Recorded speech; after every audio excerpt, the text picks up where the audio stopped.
Commission received in advance और income received in advance का adjustment. सी trial balance में दिया है 40,000 कमीशन रिसीव्ड और एडजस्टमेंट में दिया है 25% of the commission has been received in advance. तो सबसे पहले क्या करो, कमीशन इन एडवांस मतलब कमीशन नेक्स्ट ईयर का मिला है। फर्स्ट कमीशन रिसीव्ड आप लिखोगे यहां पर एक लाइन छोड़ के ग्रॉस प्रॉफिट के लिए, profit and loss account credit side, तो 40,000 हम लोग सोच रहे हैं कि it is income of current year, इस साल का है, लेकिन नीचे उन्होंने बताया है कि 25% of the commission is received in advance, पहले ही मिल चुका है, ये एडवांस में मिला है, मतलब वो नेक्स्ट ईयर का है।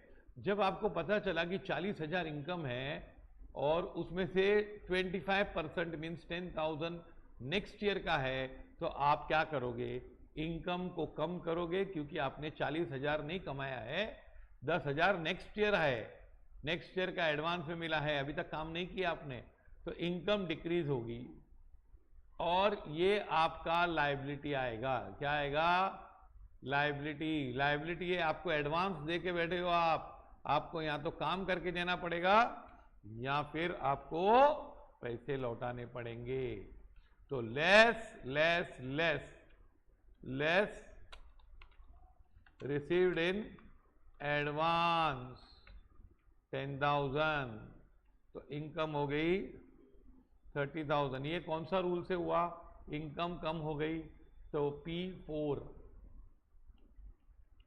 ये इनकम कम हो गई। ये रूल नंबर एग्जाम में लिखना जरूरी नहीं है, लेकिन नॉलेज पर्पस के लिए है। और आपकी ये लायबिलिटी बन गई, क्या बन गई, लायबिलिटी। तो ये हो गया in commission received in advance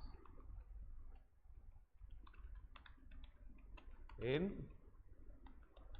advance 10,000, तो ये हो गया आपका Q2, लायबिलिटी बढ़ गई। देखो क्या हुआ, इनकम लायबिलिटी बढ़ गई और इनकम कम हो गई।